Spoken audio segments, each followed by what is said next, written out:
저희 큰아이가 한 6학년 때인가요? 중학교 1학년 때인가요? 작년쯤이었던 것 같은데 생일 선물을 물어봤더니 가장 갖고 싶은 것이 아빠 컴퓨터라고 대답을 했던 기억이 납니다. 아마 아빠 컴퓨터가 되게 좋아 보였나 봐요. 제가 작업을 여러 개를 동시에 해가지고 컴퓨터 본체는 하나인데 모니터를 3개를 씁니다. 왼쪽에 영상 편집용 모니터 하나 쓰고 전면에 그냥 보통 업무하는 모니터 쓰고 오른쪽에는 병원 가면 의사 선생님들 모니터 세로로 놓잖아요. 그렇게 세로로 놔서 전자책 보는 모니터 이렇게 해서 모니터를 3개 써요. 그래서 책을 보고선 여기서 바로 타이핑을 하기도 하고 동시에 영상 편집을 하기도 하고. 근데 그때 들었던 생각 중에 하나가 있습니다. 뭐냐면 저의 어릴 적 꿈이랑 너무 똑같은 거예요. 제가 컴퓨터를 굉장히 일찍 만졌는데 어렸을 때 제가 가지고 있었던 꿈은 컴퓨터에 하드디스크가 있는 거였습니다. 무슨 이야기냐면 예전에 컴퓨터를 보신 분은 기억이 나겠지만 컴퓨터 자체에 저장하는 공간이 있지 않고요. 플로피 디스크라고 요만한 판때기 같은 걸 들고 다녔어요. 그래서 그게 큰 게 5.25인치라 그래서 이만했습니다. 제 얼굴은 못 가리지만 웬만한 사람 얼굴을 가릴 수 있을 만큼 사이즈가 컸어요. 근데 여기에 저장할 수 있는 게 뭐 512KB 뭐 이 정도 저장하는 거였거든요. 근데 제가 중학교 1학년 때부터 교회 주보를 컴퓨터로 만들었는데 한글이라는 프로그램을 구동시키려면 디스켓을 3장을 가지고 와서 하나를 켜서 시작을 누르고 다음 걸로 바꿔 끼고 해야 프로그램이 시작이 되는 거예요. 그래서 주보를 만들려면 준비하는 데 걸리는 시간이 한 10여 분 정도 걸립니다. 이 프로그램을 설치하는데요. 근데 어느 날은 교회 갔더니 그 안에 하드디스크가 저장돼 있다고 하면서 20메가짜리 무려. 그래서 20메가짜리 하드디스크가 있다고 해서 자동으로 이게 프로그램이 싹 켜지는 거예요. 그래서 제가 와 우리 집에도 저런 거 있으면 좋겠다 이런 생각을 했습니다. 제가 얼추 계산해 봤어요. 이만한 플로피 디스크 512KB짜리 몇 장 정도 되는 게 이 안에 들어가 있냐면 약 40배 되는 용량이 들어가 있는 거예요. 그럼 엄청난 거잖아요. 20MB. 근데 요즘은 여러분들 스마트폰도요. 아이들이 쓰는 작은 것도 32GB라는 걸 쓰고 제 핸드폰은 128GB라는 걸 씁니다. 이게 얼마나 차이가 나냐면 제가 아까 512KB하고 20MB가 40배 차이 난다 그랬잖아요. 약 1000MB가 1GB입니다. 그러니까 몇 배가 차이 나겠어요? 1000배가 차이 나는 거예요. 1GB를 갖는데. 근데 요즘 제가 가지고 있는 하드디스크가 기가 단위가 아니라 테라 단위거든요. 이건 여기서 또 1000배가 또 되는 거예요. 근데 그냥 1TB를 쓰는 게 아니라 제가 하드디스크를 영상 용량이 많으니까 한 12TB 정도 사용합니다. 그러니까 전체로 따지면 한 1200만 배 정도 사용하는 거예요. 제가 예전에 비해서. 무슨 말씀을 드리고 싶냐면 사람이 참 가지고 있는 생각이 간사한 게요. 요만하게 했을 때는 이거 40배가 갖고 싶었어요. 근데 이 40배가 생긴 다음에는 야 나도 나중에 1000배 정도 되는 큰 사이즈가 있으면 좋겠다. 그래서 1000배를 가졌더니 아 이것도 부족해 1000배가 더 컸으면 좋겠어. 그래서 테라바이트짜리를 쓰는데 이제는 이 테라도 작아. 2테라 3테라짜리 뭐 했어? 10테라 20테라 있으면 좋겠어. 이렇게까지 발전하는 거예요. 제가 컴퓨터에 대한 그 용량에 대한 욕심이 몇 배가 커졌냐면 약 1200만 배가 커졌습니다. 이렇게 생각하니까요. 엄청나게 욕심이 무한대로 커지는 것 같은 생각이 드는 거예요. 1200만 배. 그런데 나중에 지금도 요즘도 답답함이 있어요. 좀 더 빠르고 좀 더 좋고 특히 지난 주간에는 우리가 영상이 총체적인 문제였어요. 예배 화면도 그랬어요. 인터넷 송출도 그랬어요. 혼자서 무슨 생각을 하냐면 이 기계를 바꿔야 되나 노트북을 바꿔야 되나 인터넷 회선을 바꿔야 되나 뭐가 문제지 하고 테스트 해봤는데 또 다음 날은 거짓말같이 잘 돼요. 참 기계가 그래갖고 참 모를 것 같은데 그래서 아 기계 바꾸는데 굳이 돈 쓸 필요가 없다 이렇게 또 결론 내리고 어제도 2시간 동안 구동해봤더니 잘 돼요. 참 희한해요. 그러면서도 좀 더 안정적인 걸 구하고 찾고 싶은 욕심이 생기니까 또 더 좋은 걸 찾게 되는 거예요. 그러면 더 좋은 걸 찾으면 제 욕심이 어떻게 발전되겠어요? 1200만 배에서 2배 이상 발전이 되니까 2400만 배로 바뀌는 거예요. 내가 가지고 있는 것이 아무리 커도요. 다른 사람께 더 커 보이고요. 내가 가지고 있는 것에 늘 만족하지 못하고 더 큰 것을 우리가 요구하고 바라고 있는 것이 요즘 사회의 문제입니다. 부동산 문제가 왜 생겼겠어요? 예전에는 바람 피하고 비 피할 지붕 있는 곳, 벽 있는 곳이면 돼, 이렇게 시작한 것이 집에 대한 개념이었는데 요즘은 그래도 결혼하려면 몇 평 정도는 있어야 되잖아, 이렇게 바뀌게 되는 거죠. 나라에서 짓는다는 임대 아파트에 대해서 우리가 비판하는 이유가 뭐겠어요? 그 좁은 데에서 누구 살라고, 이렇게 되는 거죠. 예전에는 먹고 사는 것 자체가 문제였다면 지금은 어떤 삶을 살아가는 것인가에 대해서 우리가 관심을 갖게 되고 얼마나 편안한 삶을 살 것인가에 대해서 욕심을 부리기 시작하는 겁니다. 그런데 그 욕심을 부리는 것이 잘못된 것인가? 아니에요. 사람의 당연한 본성이고 본능입니다. 그 욕심들 때문에 우리가 성장하기도 하고 발전하기도 하는 겁니다. 내가 원하는 것을 갖고 싶어서 열심히 일하기도 하고 수고하기도 하고 노력하기도 하는 겁니다. 그러니까 그 욕심은 때로는 긍정적인 방향으로 우리를 이끌고 갈 때들이 있습니다. 그런데 문제는 항상 언제 생기냐면 그 욕심이 과할 때 문제가 생기는 거예요. 하나님께서 주시는 사명과 사역이 있는데요. 은사가 있는데요. 우리가 고린도전서 12장 말씀을 4번째 우리가 나누고 있는데 여기에서 시작은 하나님의 영으로 시작되는 은사에 대한 말씀으로 시작이 됩니다. 그 은사는 받으면 받을수록 좋은 것이고 하나님께서 선물로 주시는 거니까 은혜의 선물이니 우리가 그 은사를 받으면 얼마나 행복한 일이겠습니까? 그리고 그 은사에 대해서 여러분들이 때로는 욕심도 가져야 됩니다. 다른 사람이 욕심을 부러워할 때도 있어야 됩니다. 아, 나도 저런 은사를 갖고 싶다. 이것을 우리는 욕심이라고 부르지 않고 은혜로운 말로 뭐라고 표현하냐면 은사를 사모한다라고 표현하는 거죠. 은사는 누구에게 주시냐면 사모하는 자에게 주시는 거기 때문에 우리가 하나님께서 주실 은사를 사모하면서 기대하면서 바라면서 기다리는 것이 당연한 일입니다. 그런데 그 은사를 사모할 때는 별 문제가 되지 않는데 문제는 언제 생겼어요? 그 은사를 내가 받은 다음에. 없을 때는 문제가 생기지 않는데 그 은사를 받은 다음에는 문제가 발생되기 시작합니다. 어떤 문제가 발생되냐면 그 은사는 하나님의 선물이기 때문에 하나님을 위해서 사용하라고 말씀하고 있는데 그런데 하나님을 위해서 사용하는 것이 아니라 그 은사를 무엇으로 사용하기 시작하냐면 우리의 욕심과 욕망, 자기를 드러내는 데 사용하면 그것이 무엇이 돼요? 문제가 되기 시작하는 거예요. 오늘 고린도 교회가 빠졌던 가장 커다란 문제가 무엇이었습니까? 너네 방언의 은사 받았어? 방언의 은사 못 받았잖아. 이러면서 내가 받은 은사를 자랑하기 위해서 다른 사람들을 어떻게 해요? 무시하는 일이 생겼기 때문에 문제가 생긴 것이거든요. 참 희한해요. 내가 잘난 일을, 내가 잘하는 것을 이야기하려면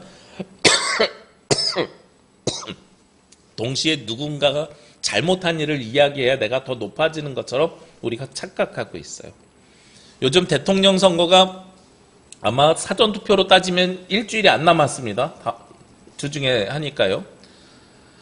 뭐 누구를 지지하고 누가 맞다 틀리다 할 말씀드리는 것이 아니라 그 어느 선거보다 네거티브, 상대방을 향한 부정적인 이야기가 엄청나게 드러나는 거예요. 그래서 상대방을 끌어내리면서 거봐 내가 너보다 나은 사람이잖아 이렇게 이야기하고 있는 겁니다. 내가 무엇을 잘하는지를 보여주는 것이 아니라 쟤 나보다 뭘 못해요를 자꾸 이야기하고 있는 거예요. 그러니까 그 질이 어떻게 되겠어요? 하향 평준화되고 있는 거죠. 그런 걸 보면서 안타깝고 참 속상한 현상을 보게 됩니다. 우리 교회 안에서 그런 일들이 벌어져서는 될까요? 안 될까요? 안 되는 거예요. 우리가 하나님 나라를 위해서 예수 그리스도가 몸인 교회, 오늘 말씀이 시작되는 27절 말씀을 보면 너희는 그리스도의 몸이요 지체의 각 부분이라. 예수 그리스도가 교회 본체이신데 그 본체를 이루고 있는 성도들도 누구라고요? 그리스도의 몸이라고요. 우리도 그리스도의 몸인데 우리가 서로를 비방하게 되면 누구를 비방하는 거예요? 그리스도를 비방하는 거예요. 서로를 비방하면 그리스도를 비방하는 것이고 그러면 서로를 낮추면 누구를 낮추는 거예요? 그리스도를 낮추는 거예요. 그래서 여러분에게 부탁드리는데요. 교회 안에서 서로 사역을 같이 해 나가다 보면 불편한 일들이 발생될 때가 있습니다. 그리고 사회적으로 보면은 교회 안에서도 저는 일정한 평가는 해야 된다고 생각을 합니다. 그런데 그 평가나 혹은 불편한 일들을 서로 보완하면서 성장하는 도구로 삼는 것은 긍정적인 방향인데, 그런데 서로를 비방하고 나중에는 비방을 넘어서 비난하고 나중에는 비난을 넘어서 뒷담화라고 하죠. 누군가를 끌어내리는 도구로 사용한다면 그것은 결국 누구를 욕하는 일이 돼요? 그리스도를 욕하는 일이 되는 거예요. 그러니까 교회 안에서 우리가 어떤 언어를 사용하는지가 굉장히 중요한 일이 되는 겁니다. 저는 제가 가끔 우리 한국 교회의 그 보수 교단이나 혹은 일정한 교단들을 제가 비판할 때들이 있습니다. 교회 안에서 비판하는 것이고요. 안 믿는 사람들이 있으면 안 믿는 사람들이랑 이야기할 때 가끔 그러거든요. 목사라고 이야기하면 거기 정강훈 목사는 왜 그래요? 이래요. 그럼 제가 아이고 그러게요. 왜 그럴까요? 이러고 말지 그 사람이 뭘 잘못했고 나쁜 사람입니다. 이런 얘기 제가 잘 안 해요. 안 믿는 사람들한테는. 제가 여러분들에게는 저는 그분을 목사님이라고 안 부르고 정광훈 씨라고 부르겠습니다라고 이야기하지만 밖에 나가서는 그렇게 얘기를 잘 못해요. 왜 그러겠어요? 결국은 그 얘기를 밖에 나가서 제가 하는 순간에 내 얼굴에 침 뱉는 일이거든요. 그래서 교회 안에서 우리가 서로 부족한 것들을 보완하기 위해서 수정해가는 것들은 필요한 일이지만, 그리고 평가나 혹은 우리가 더 나은 것들을 위해서 뒤를 돌아보는 일들은 필요한 일이지만, 누군가의 인격이나 인성, 사람됨 이런 걸 가지고 문제시 삼는 것은 결국은 누구를 욕하는 게 돼요? 예수 그리스도를 끌어내리는 일이 되는 거예요. 나에게 예수 그리스도가 함께 하신다면 누구에게도 그리스도가 함께 하십니까? 여러분 옆에 앉아 계시는 집사님, 권사님, 장로님, 목사님, 형제 자매들 모두에게도 그리스도가 함께 하시는 거거든요. 그러니까 여러분들이 어떤 성도에 대해서 소위 말하는 욕을 한다고 하면 누구를 욕하는 일이 돼요? 그리스도를 욕하는 일이다. 여기에 대해서 기억하셔야 되는 거죠. 근데 우리는 부족한 사람이라서, 불완전한 사람이라서 모두가 완벽할 수가 없어요.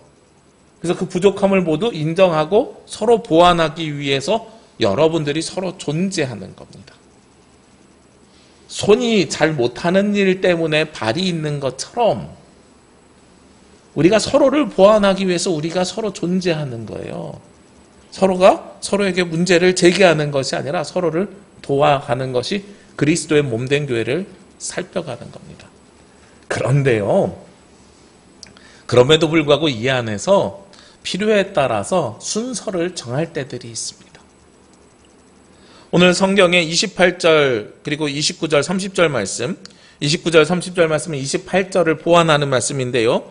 28절 말씀 보면 하나님이 교회 중에 몇을 세우셨으니, 즉 교회 안에 있는 성도들 가운데 몇 명을 세우셨다는 거예요. 첫 번째는 누구라고요? 사도요. 두 번째는요, 선지자요. 세 번째는요, 교사요.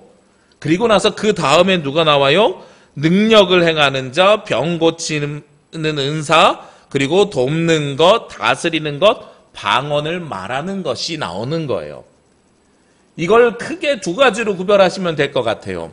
어떻게 구별하시면 되냐면 복음을 전하는 사명을 받은 자와 그리고 그 복음을 드러내는 능력을 받은, 은사를 받은 사람들과 이렇게 구별하시면 될 것 같아요. 고린도 교회에서는 외적으로 보여지는 방언을 하는 사람들이 자기를 가장 크게 드러내면서 다른 사람들을 무시하고 깔봤었거든요.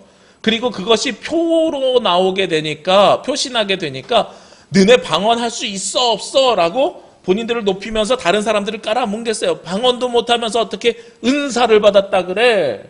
근데 사도 바울이 정리합니다. 방언 받는 은사보다 어떤 은사가 더 중요하다고요? 첫 번째는 사도요, 두 번째는 선지자요, 세 번째는 교사요, 그리고 나머지는 그 다음은 이렇게 나오죠.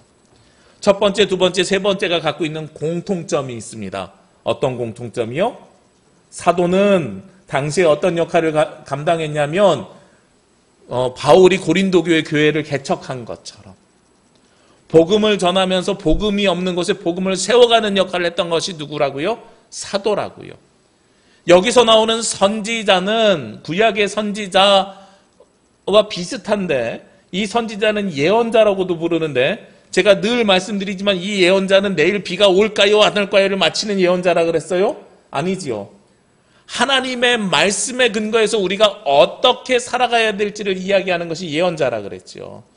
요즘으로 이야기하면 설교자의 역할을 감당하는 것이 선지자고 예언자입니다. 그러니까 세상에 나가서 교회를 개척하는 사람이 요즘 말로 하면 사도고, 두 번째는 교회에서 목회를 하는 사람이 선지자인 거예요. 그리고 세 번째는 교사 누구예요? 성경을 가르치는 분이요. 말씀을 가르치는 분이요.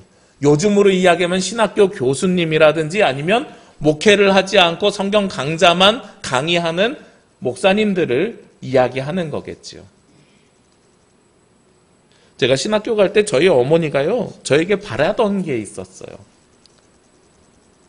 나름 공부를 좀 하니까 너는 목사님 말고 신학교 갔으니 신학교 교수님 했으면 좋겠어. 목사님보다 교수님이 위에 있다고 생각을 하시는 것 같아요. 사회적으로는 교수님 하면은 되게 높은 지위에서 최고의 학문을 학생들에게 가르치니까 그렇게 생각할 수 있을 것 같아요. 근데 성경에 나와 있는 순서를 보자고요. 말씀을 전하는 자들의 순서는요, 개척자와 설교자, 그리고 나서 가르치는 사람인 거예요. 말씀을 전하는 자를 오늘 사도 바울은 앞에다 두고 있습니다. 그리고 나서 그 다음에요, 능력 행하는 자들, 병을 고치거나 서로 돕는 것이거나 다스리거나 방언으로 기도를 하거나. 여러분들 지금까지 여러분들 관점 속에서 어떤 능력 있는 목회자가 능력 있는 목회자라고 생각하셨어요? 기도원에서 막 병 고침의 은사가 있어가지고 저 목사님 영험에 저기 가서 기도받으면 기도가 난대. 이런 분이 능력 있는 분이신 것 같아요? 아니면 우리 교회에서 말씀을 전하시는 분, 묵묵히 말씀을 전하시는 분이 능력 있는 것 같아요?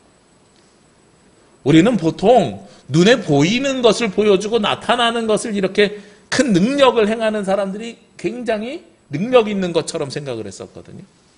근데 그 능력의 순서는 거기에 있는 게 아니라는 거죠.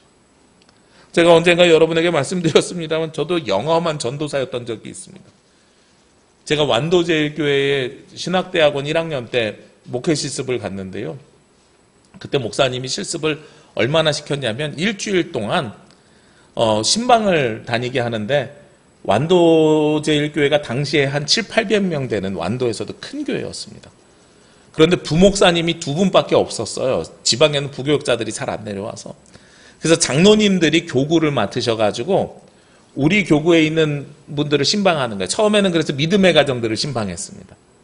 근데 금요일 날 되니까요, 그 교구에서 전도 대상자로 놓고 있는 분들만 찾아다니는 거예요. 그러니까 그 성도들이 아니고 전도를 해야 될 대상자들만 찾아다니는 거죠. 근데 장로님이 저에게 갈 때마다 설명해 주십니다. 뭐라고 설명해 주시냐면, 이 집안은, 이 가정은 어떤 내력을 가지고 있습니다. 그랬는데 한 집에 딱 가는데요, 장로님이 들어가기 전에 이 집은 귀신 들린 집입니다.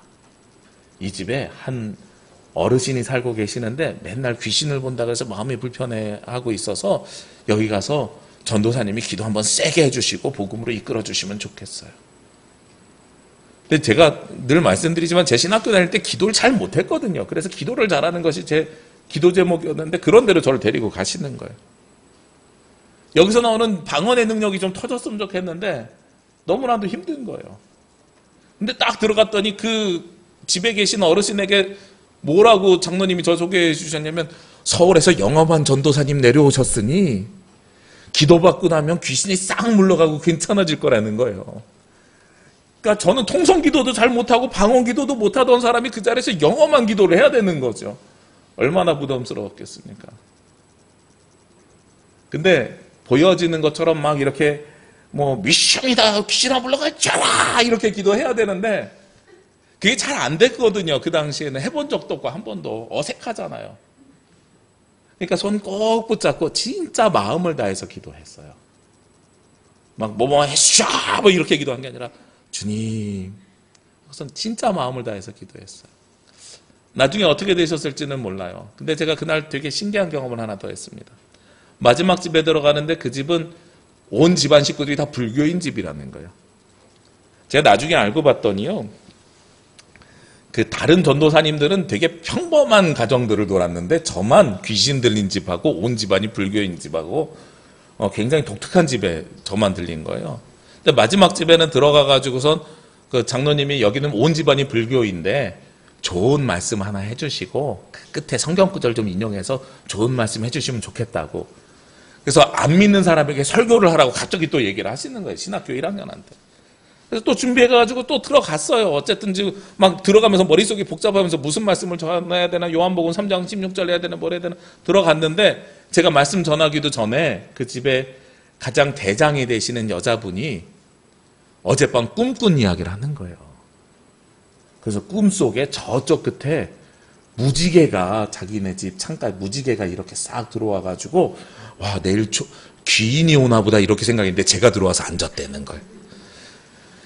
순식간에 제가 또 무지개가 됐어요. 그래서 요한복음 3장 16절을 전해야 되나 뭘 해야 되나 이런 고민을 하다가 갑자기 무지개 하니까 떠오르는 성경의 인물이 있죠. 누구요? 노아. 그래서 노아의 방주 이야기를 전하고 맨 끝에 이렇게 무지개가 보이는 것이 하나님이 구원의 약속을 주시는 겁니다. 이렇게 말씀을 전했어요. 근데 주일날까지 실습하는 건데요. 귀신 들린 그 어르신은 안 왔는데 그 무지개를 보셨다는 분은 주일날 교회에 오셨더라고요. 제가 거기에 은혜를 더 받았어요. 그러면서 무엇을 경험했냐면 복음을 전하는 것이 쉽지 않은 것을 제가 경험을 했고, 또 하나는 복음을 전하는 것은 내 힘으로 하는 것이 아니라 누가 주셔야 돼요? 성령께서 역사하셔야 하는 일인 거예요. 이 두 가지를 동시에 경험한 아주 귀한 일이었습니다. 방언의 은사가 필요한 게 아니고요. 말씀을 전할 수 있는 하나님의 인도하심과 은혜가 있어야 말씀이 선포되고 증거된다는 거예요. 무지개를 말씀하셨다는 건 이미 뭐가 열려 있다는 거예요? 마음문이 열려 있다는 거예요. 온 집안이 불교인데 서울에서 온 아무리 영험한 전도사라고 하더라도 앉혀놓고 말씀을 들을 수 있는 기회가 생긴 거잖아요. 그분이 말씀을 들으려고 마음을 열고 앉혀주신 거잖아요. 그리고 차를 대접하고 자기 이야기를 먼저 하는 거예요. 제가 지난주에 봤더니 그 목회 데이터 연구소라고 목회에 도움이 되는 통계를 보내주는 것이 있습니다. 거기서 나온 자료를 봤더니 약 20% 중반대가 기독교인들 중에 전보로 다닌다고 이렇게 이야기를 해요. 제가 되돌려서 생각해 봤더니 전보는 사람들이 이렇게 보면 쉽겠구나. 아까 말씀드렸던 것처럼 어느 집에 들어갔더니 자기 꿈 얘기를 스스로 막 하는 거예요. 그럼 그 얘기 듣고 거기에 대해서 답변만 잘해줘도 저는 영험한 사람 될 수 있겠더라고요. 전보는 거 그렇게 보면 쉽겠구나. 여러분들 하나님 앞에 의지하셔야지 전보러 가가지고요 무속신앙에 의지하지 마시고요. 그리고 내 이야기 많이 하면 상대방이 내가 어떤 상황인지 금방 압니다. 그러니까 이게 사람 만나는 기술인 것이지 그것이 영험한 능력을 갖고 있지 않아요. 영험한 능력은요 그것을 예비하시고 준비하시는 성령에 의해서 만들어지는 겁니다. 그래서 그 은사가 누가 주시는 거예요? 성령께서 주시는 거예요. 그래서 오늘 우리가 받아야 되는 외적인 능력보다 무엇이 더 중요하냐면 교회에서 지도자 세운 몇의 능력이 더 앞에 있다라고 오늘 굳이 사도 바울은 이야기합니다. 마침 우리 교회도 오늘 지도자 몇을 세워야 됩니다. 교회가 큰 교회는요 담임 목사님이 주일 설교만 합니다. 제가 부목사 시절에요 새벽 예배 설교, 수요 예배 설교, 주요 오후 예배 설교했어요. 생각해보니까 담임 목사님이 제일 편했던 것 같아요. 주일 오전 설교만 하면 돼서. 생각해보니까. 근데 교회가 작으니까요 담임 목사가 주일 오전 설교만 하는 게 아니라 다 해야 되는 일은 다 해요. 주보 만드는 것부터 다 해요. 후배들이 저에게 물어봐요. 목사님, 담임 목사님 되니까 좀 편해지셨지요? 그래서 아니 부목사 하는 일에 더하기 담임 목사 설교가 더 있어 이렇게 이야기를 해요. 무슨 말씀을 드리고 싶냐면 교회가 규모가 있으면 오늘 성경에서 이야기하는 것처럼 교회 중에 몇을 세우는데 사도도 세우고 선지자도 세우고 교사도 세우고 능력 있는 자도 세우고 방언을 하는 사람들도 세우고 서로 돕는 역할을 하는 사람들도 세울 수 있습니다. 그런데 한정돼 있으면은요 한 사람이 여러 가지 역할들을 감당해야 됩니다. 오늘 우리 교회도 여기 앉아 계신 성도님들 중에 몇 분을 세울 겁니다. 세우는 분들의 첫 번째가 무엇이겠어요? 말씀을 전할 수 있어야 돼요.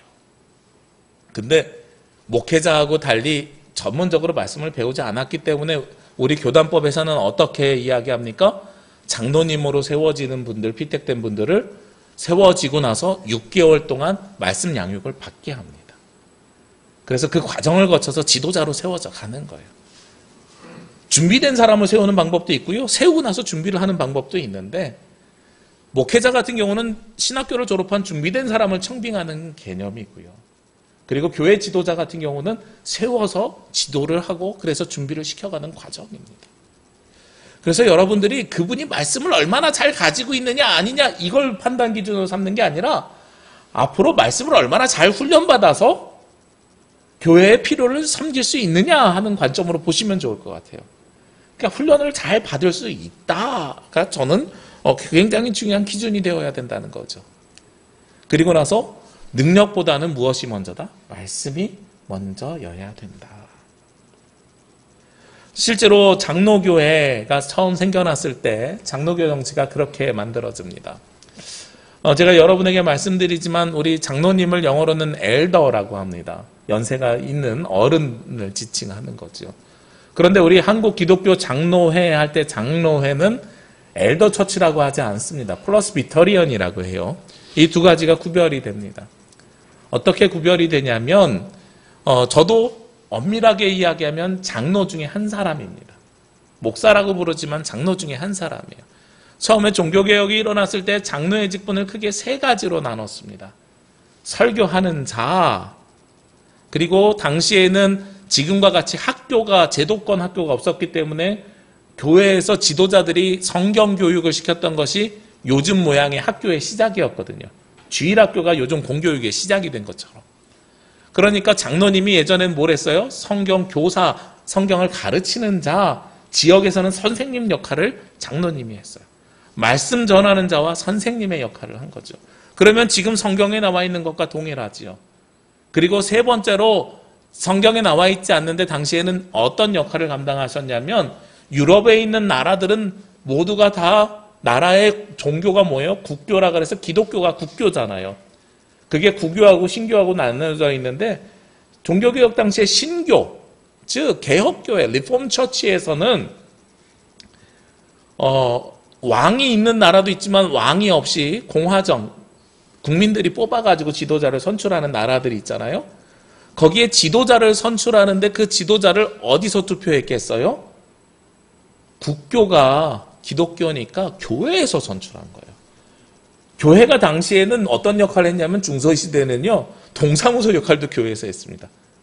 그래서 지금도 제가 캐나다에 있는 저희 친구 목사님이랑 가끔 영상으로 이제 만나서 이야기할 뭐 성경 공부도 하고 신학교 공부도 하고 이렇게 하는데 그 목사님에게 물어봤어요. 캐나다에 있는 목사님이 저희 동기 목사님이 교회를 3개 교회를 담임하고 있어요. 거기가 교회가 목회자가 모자르니까요. 우리 남부교회 정도 되는 한 50여 명 정도 되는 교회를 담임 목사님이 한 분이 3개 교회를 맡아요. 그래서 3교회에서 모아서 담임 목사님 사례비를, 우리는 사례비를 교회 형편에 따라 주잖아요. 거기는 법정 최저임금 이상 호봉제 맞춰서 줘야 되기 때문에 그래서 한 교회에서 감당을 못하는 거예요. 헌금으로. 그래서 이제 궁여지책으로 2교회, 3교회가 이렇게 사례비를 주기 위해서 이렇게 모여져 있는데 제가 궁금한 거죠. 그럼 주일 예배 어떻게 드려요? 그랬더니 아침에 9시에 A교회에서 예배를 드리고 10시에 끝나잖아요. 1부 예배는 여기서 끝나고 2부 예배는 저쪽 마을 가가지고 11시 반에 드리고 3부 예배는 또 12시 반에 끝나면 저쪽 교회 가서 2시에 또 드린다는 거예요. 그래서 마을 간의 거리가 얼마나 돼요? 그랬더니 한 20-30km 정도 된대요. 그러면 제주로 이야기하면 서귀포까지가, 모술포까지가 한 45km 정도 되니까 무슨 여기서 중산간 정도 되겠죠. 제주 시내권은 바뀐 거예요. 애월이나 아니면 뭐 함덕이나 조천 뭐 이 정도 되는 거리를 3개 교회를 담임하고 있는 겁니다. 아니 그래서 그 사이에는 교회가 없어요. 그랬더니 캐나다만 하더라도 어떤 게 마을이라고 돼 있냐면 마을에는 3가지가 있어야 되는데 병원과 학교와 교회가 있어야 그 지역을 마을이라고 한대요. 그러니까 서양 사람들 사이에서는 이 마을 공동체의 중심이 뭐예요? 교회인 거예요. 그리고 중세 때는 더 했어요. 그래서 교회 지도자가 나중에는 어디로 가냐면 의회로 가요. 지방자치에 우리 의회 시의원 뽑잖아요. 우리나라는 종교의 자유가 있는 나라고 다른 종교들이 있으니까 그냥 그렇게 뽑는 건데, 중세였다면 교회에서 장로님으로 선출되는 분 중에 한 사람이 행정을 관할하는 의회로 가는 거예요. 그래서 장로님의 역할이 프레스비터리언에 세 가지가 있어요. 뭐라고요? 말씀을 전하는 자, 교육을 시키는 교육자, 그리고 행정과 정치를 담당하는 사람. 이게 당시에 교회사 속에서 있었던 모양과 모습입니다. 그런데 이 중에 누가 높고 낮음이 있을까요? 난 나라를 위해서 일하니까 더 높은 사람이야. 아니야, 나는 영적인 걸 돌보니까 더 높은 사람이야. 아니, 난 미래를 키우니까 더 높은 사람이야. 이런 걸까요? 아니라는 거예요. 오늘 성경에서는 순서를 굳이 구별하자면 첫째, 둘째, 셋째를 이야기하고 앞에는 말씀, 그리고 그 다음에는 능력이 나타나는 사람을 이야기하지만 맨 마지막에 31절에 우리에게 요청하는 말씀, 가장 중요한 말씀이 있습니다. 너희는 더 큰 은사를 사모하라. 말씀 전하는 은사, 병 고치는 은사, 방언의 은사보다 더욱더 중요한 것이 어떤 것이라고요? 더 큰 은사가 있다고요. 그 은사를 사모하고 그 은사를 받으라고요. 그래서 그 은사를 받으면 주님께서 무엇을 주신대요? 가장 좋은 길을 너희에게 보이리라. 이제 내가 가장 좋은 길을 여러분에게 열어주겠습니다. 여러분들은 말씀 전하는 은사, 치유하는 은사, 방언의 은사, 이것보다 더 큰 은사를 구하십시오라고 말씀드리는 거예요. 우리가 오늘 장로님을 선택해서 피택하잖아요. 저는 지난주에도 말씀드렸지만 이게 사람이 선출하는 것이 아니라 성령께서 역사하셔서 피택, 선택되어지는 것이라고 말씀드렸습니다. 그런데 선택이 되신 분도 계시겠지만 사모하는데 선택이 되지 않은 분도 계실 수 있어요. 그럼 선택이 되지 않은 분들은요, 오늘 성경에서 나오는 것처럼 더 큰 걸 사모하십시오. 그러면 주님께서 그 길을 예비하시고 더 좋은 길을 보여주실 겁니다. 그게 오늘 성경에서 하는 이야기예요. 그럼 더 큰 게 뭔데요, 목사님? 우리가 더 큰 거 그거 사모하고 싶은데 그게 뭐지요? 다음 주에 이 말씀은 이어갈게요. 네. 왜 그러냐면 더 큰 거는요, 고린도전서 13장에 사랑이라고 나오거든요. 그 사랑은 어떤 사랑인가? 그 사랑은 어떤 사랑인가? 그 사랑의 모양과 모습이 굉장히 다양합니다. 그 사랑을 우리가 알아야 되고 우리가 진정으로 사모해야 되는 것은 바로 그 사랑입니다. 드러나는 능력도 아니고요, 사도나 선지자, 교사 이것도 아니더라는 거예요. 이것을 어쩔 수 없이 교회 행정이라든지 교회 역할 때문에 어쩔 수 없이 지도자들을 몇몇 세우기는 하지만 정말 우리에게 중요한 건 사랑이다. 그 사랑을 향해서 나아가면 주님께서 우리 성도들에게 더 큰 길을, 가장 좋은 길을 보여주실 것입니다 하고 말씀하고 있다는 거죠.